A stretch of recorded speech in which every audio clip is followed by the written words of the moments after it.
ഒരു വഴിയിലൂടെ നടന്നു പോകുമ്പോൾ മൂസാ നബി അലൈഹി സ്വലാം ഒരാളെ കണ്ടു. അയാളുടെ ശരീരത്തിന്റെ പല അവയവങ്ങൾക്ക് രോഗം വന്നിട്ടുണ്ട്. മൂസാ നബി അലൈഹി സ്വലാം അള്ളാഹിന്റെ അടുത്ത് ചോദിച്ചു, അയാൾ നിനക്ക് നന്നായി ഇബാദത്ത് ചെയ്യുന്ന ആളല്ലേ? അതെ. പിന്നെന്താ നീ ഇത്രമാത്രം പരീക്ഷിച്ചേക്കണത്? ധാരാളം പ്രയാസങ്ങളുണ്ടല്ലോ. മൂസാ നബി അലൈഹി സ്വലാമിനോട് അള്ളാഹ് പറഞ്ഞെന്താ അറിയോ? പറഞ്ഞൊക്കെ ശരി തന്നെയാണ്, പക്ഷെ അയാൾ സ്വർഗത്തിലെ വലിയ സ്ഥാനം ദറജ എന്നോട് ചോദിച്ചു. അതിന് മാത്രം മൂപ്പർക്ക് ഒന്നുമില്ല കാര്യമായിട്ട്. അപ്പോൾ പിന്നെ ആ ചോദിച്ചത് ഏതായാലും കൊടുക്കണല്ലോ, പാവല്ലേ. അപ്പൊ പിന്നെ വലിയ സ്ഥാനം കൊടുക്കാൻ ഞാൻ മരണത്തിന്റെ തൊട്ടുമുമ്പുള്ള കുറച്ച് ദിവസം ഒരു അസുഖം കൊടുത്തു. അതൊന്ന് ക്ഷമിച്ചിട്ട് മുമ്പ് അതിലേക്ക് എത്തും. അപ്പൊ പിന്നെ നമുക്ക് ആ സ്ഥാനം കൊടുക്കുന്നതിന് പ്രശ്നം. അങ്ങനെ കടകള് ഒരു ദിവസം പനി ബാധിച്ചാൽ ഒരു കൊല്ലത്തെ ദോഷം പൊറുക്കുന്ന മതം നമ്മളെ മതം. കാലിന് മുള്ളു തറച്ചാൽ ക്യാൻസറും ട്യൂമറും വരണമെന്നൊന്നുമില്ല.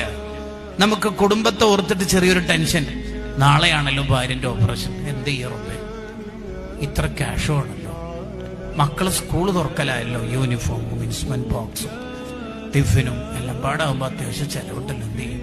അങ്ങനെ മനസ്സിൽ ടെൻഷനാകുമ്പോ പൊറുക്കുന്ന ദോഷങ്ങളുണ്ട് ഇസ്ലാമിൽ. മൂമിനാണെങ്കിൽ കൂലി മൂമിനായി കൊടുത്താൽ മതി, വേറൊന്നും വേണ്ട.